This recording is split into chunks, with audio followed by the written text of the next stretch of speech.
Hello! Welcome to the Reverse Show, the show where I play things in reverse, interpret what it says, then make up stuff to create connection and meaning.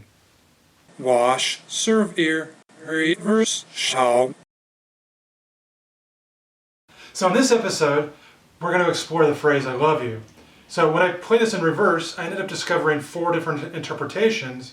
So let's listen to it so you guys can hear it first, and then I'll tell you what the interpretations are. So, I love you.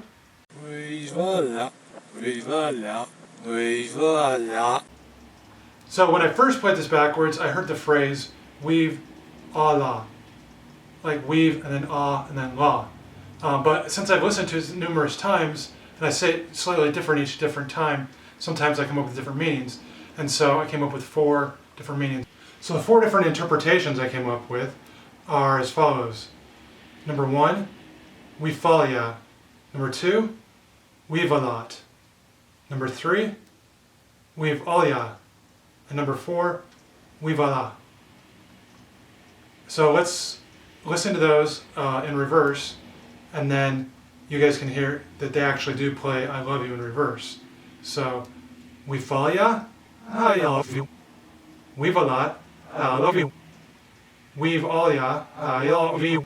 And we've Allah, I love you. The first interpretation I had, we fall ya, I think is so great because we often say, I'm falling in love with you, or I'm falling for a person. And it got me thinking, like, what exactly does that mean? I mean, we don't say, my love for you is expanding, we say, I'm falling in love with you. So when 2 people begin to fall in love, they often have the butterflies in the stomach, just like as if you're falling.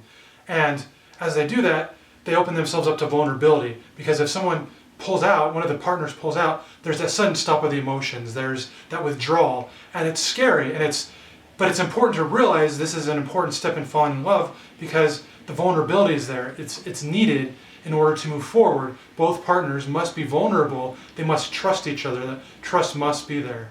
So the next phrase is weave a lot. And when I first heard this, the weave, I was kind of confused. I was like, what does weaving have to do with falling in love? And I was like, what does that mean? But then one day I was hanging with my friend and she's like, I really like so-and-so. He just kind of weaves in and out of my life. And it got me thinking about the phrase weave and how important it is that humans have connection. Because as we connect with people, we weave in and out of our lives.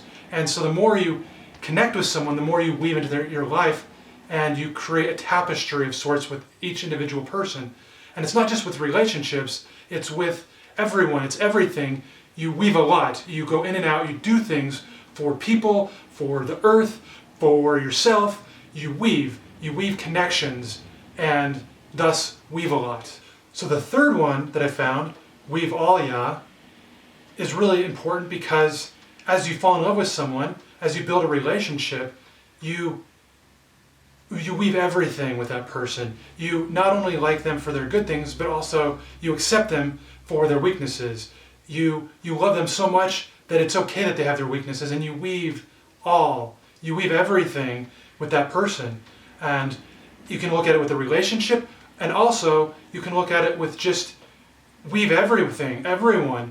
Weave it all, you know? It's important to love everything, love everyone, if you can get to that point. Remember, these are stages, kind of a progression as we go. The opening up to vulnerability, then beginning to just weave a lot, loving, and then loving everything if you can. The more you love, the more you expand, the more you can accept everything and see the good, appreciate the good, and thus you weave all ya. So the fourth one, weave Allah, is interesting because Allah obviously is a name for God. Now I know a lot of Christians might get upset because it's something to do with another religion, but to me it's important because it's a name for God, and that's pretty cool to me. And Allah, meaning the one God, was used thousands of years before any modern day religion now was using it, and they kind of adapted it as their own. And so let's just take it and look at it as a name for God. I mean, everyone has different names for God, whether or not you believe one. For me, it's cool because God means a unity of all, a connection of everything. That's what God means to me.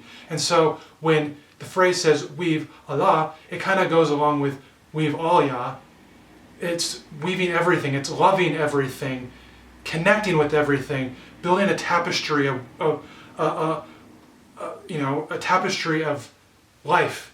We weave everything. And so, and kind of in review, you start off in that vulnerability, that falling stage of we fall, yeah. And then you begin to love more, and you open up, and then you love everything. You accept everything about a person or whatever it is you're loving.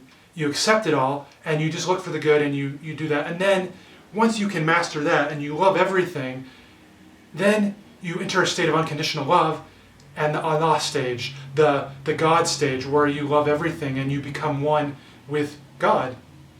And that's what I love you means in reverse.